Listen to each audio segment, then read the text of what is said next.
की जंग वो नहीं जीत पाएगा। इसी वजह से अमेरिका पश्चिम एशिया से अपना बुरिया बिस्तर समेट रहा है। ये रिपोर्ट देखिए।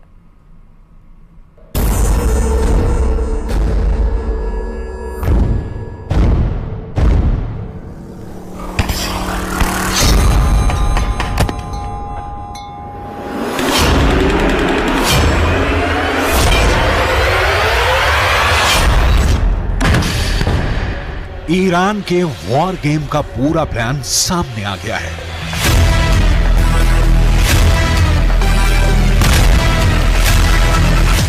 युद्ध के 70 दिन बाद पता चल गया है कि खुद ईरान ने इजरायल और अमेरिका के खिलाफ अपनी रणनीति से पर्दा उठाया है।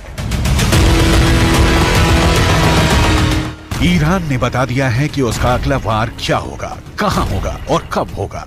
ईरान ये तो पहले ही कह चुका है कि पश्चिम एशिया में बहुत बड़ा धमाका होने वाला है। ऐसा धमाका जो कयामत ला देगा, जो सब कुछ मिट्टी में मिला देगा, जिसे ना इजरायल रोक पाएगा ना अमेरिका।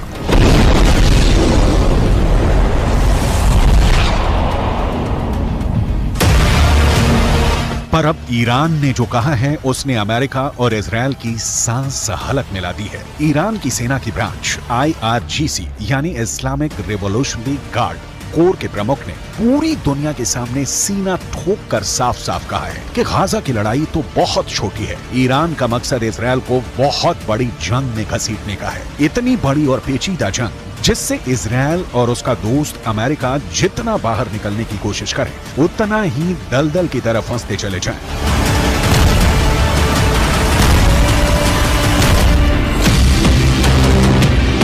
ईरान के इस वॉर गेम में तो गाजा बस एक शुरुआती पॉइंट है। ईरान की साजिशों का जाल गाजा से शुरू होकर इजरायल के पड़ोसी देशों लेबनान, सीरिया, इराक और इजरायल के दक्षिण में मीलों दूर बसे यमन तक फैला हुआ है। ईरान गाजा में तो हमास के पीछे खड़ा ही है।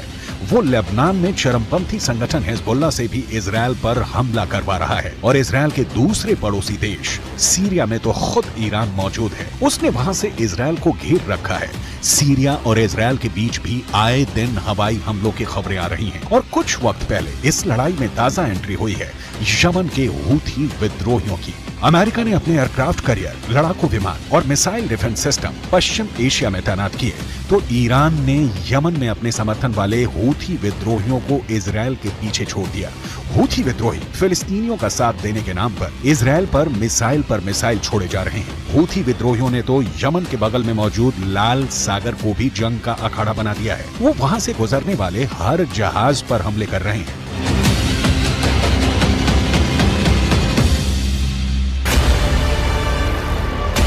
हूथी विद्रोहियों ने कसम खाई है कि जब तक इजरायल गाजा में शांत नहीं होगा तब तक लाल सागर से उसका एक जहाज नहीं निकलेगा। हूथी लड़ाके लाल सागर में इतने हमले कर रहे हैं कि खौफ के मारे जहाज कंपनियों ने वो रूट पकड़ने से ही तौबा कर ली है। इस वजह से एशिया से यूरोप और यूरोप से एशिया जाने वाले पानी के जहाजों को पूरे के पूरे अफ्रीकी महाद्वीप का लंबा चौड़ा चक्कर लगाना पड़ रहा है, जिससे सफर महंगा हो रहा है और पूरी दुनिया पर उसका असर पड़ने लगा है। इसलिए अमेरिका और ब्रिटेन जैसे उसके दोस्तों को लाल सागर की पहरेदारी करनी पड़ रही है। हूथी विद्रोहियों से लड़ने के लिए उन्हें अपने जंगी जहाज समंदर में उतारने पड़े हैं और एक दिन पहले तो हूथी विद्रोहियों ने ड्रोन से ऐसे ताबड़तोड़ हमले किए कि अमेरिका और ब्रिटेन ने लाल सागर में 15 ड्रोन मार गिराए। तो क्या ईरान की चाल में फंस गए हैं अमेरिका और इजरायल? अमेरिका और इजरायल अपने ताकतवर हथियारों और पैसे के दम पर गाजा की जंग लड़ रहे हैं, मगर ईरान की IRGC के हेड मेजर जनरल हुसैन सलामी ने दो टूक कहा कि पश्चिम एशिया की जंग ना पैसों से जीती जा सकती है ना हथियारों से।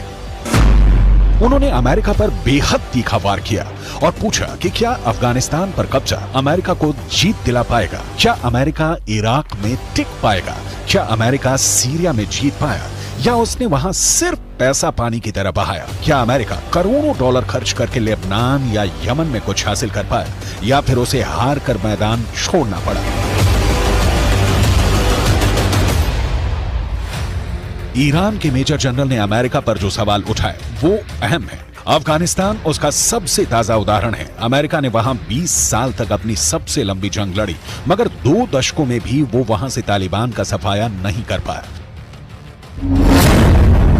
तो क्या ईरान अमेरिका के अफगानिस्तान वाली गलती को उसके और इजराइल के खिलाफ अपना हथियार बनाना चाहता है? क्या गाजा को इजराइल के लिए अफगानिस्तान बना देगा ईरान?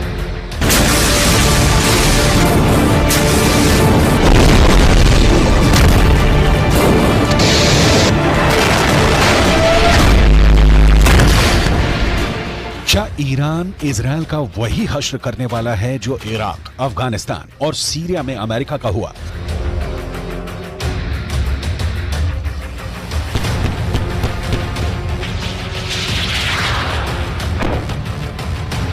ये सवाल इसलिए क्योंकि जिस दूसरे विश्व युद्ध के बाद अमेरिका सुपर पावर बनकर उभरा, उसके बाद वो मुश्किल से ही कोई अहम जंग जीता है। अमेरिका के साथ मुश्किल यह है कि वो एक साथ दुनिया के अलग अलग कोनों में कई मोर्चों पर लड़ रहा है।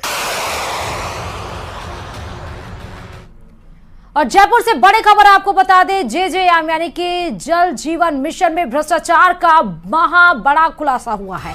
एनजेजेएम की रिपोर्ट में बड़े भ्रष्टाचार का खुलासा हुआ है। एनजेजेएम की टीम ने की थी मामले की जांच। रिपोर्ट में भ्रष्टाचार और अनियमितताओं से पर्दाफाश हुआ है। बेहद घटिया गुणवत्ता सामग्री लगाए जाने का खुलासा हुआ। केंद्र की थर्ड पार्टी इंस्पेक्शंस के निर्देशों की धज्जियां उड़ी हैं।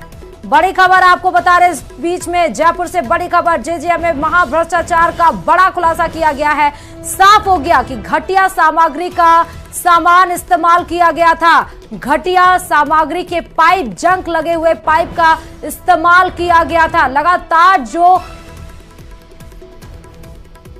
जेजेएम के कार्यों में कई चौंकाने वाले खुलासे प्लानिंग और डिजाइनिंग की सामने आई हैं। डीपीआर में भी भ्रष्टाचार, घटिया क्वालिटी के लगाए गए प्लास्टिक पाइप, बिना लैब टेस्ट के ही ये घटिया पाइप लगाए गए। ठेकेदारों को रंगीन बिलों का नियम के खिलाफ भुगतान किया गया है। जांच रिपोर्टों में भारी अनियमितताओं का एक बड़ा खुलासा हुआ है। एनजेजेएम की टीमों ने पेश की है जेजेएम के कामकाज की रिपोर्ट।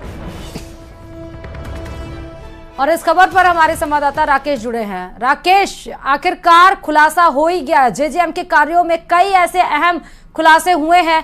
एक महाभ्रष्टाचार का पोल अब सामने आ गया है। राकेश, बिल्कुल, देखिए जिस तरीके से न्यूज 18 लगातार जल जीवन मिशन में भ्रष्टाचार के मामले उजागर करता रहा है, उसके बाद राष्ट्रीय जल जीवन मिशन जो केंद्र सरकार की एक बहुत बड़ी एजेंसी है, उसने इस जल जीवन मिशन के कार्यों की समीक्षा की है और जो रिपोर्ट आई है वो बेहद चौंकाने वाली है। चूंकि पिछली सरकार ने राजस्थान में जो जल जीवन मिशन के कार्य करवाए गए हैं, उन कार्यों में बहुत बड़े पैमाने पर भ्रष्टाचार हुआ है। यहाँ तक कि जहाँ पर जो स्टील के पाइप लगने थे, उन पाइपों की जगह प्लास्टिक के पाइप लगाए गए। और चौंकाने वाली बात यह है कि इन प्लास्टिक के पाइपों की गुणवत्ता भी जांच नहीं की गई। हाँ। और रनिंग बिलों का ही ठेकेदारों को भुगतान कर दिया गया। यानी जहां पाइप, जो लोहे का पाइप लगभग 2 से 2.5 हजार रुपए का एक अगर पाइप माने हम, तो वो उस पाइप की जगह एक 150 रुपए का पाइप लगाया गया और उसकी जांच के बिना ही भुगतान किए गए। साथ ही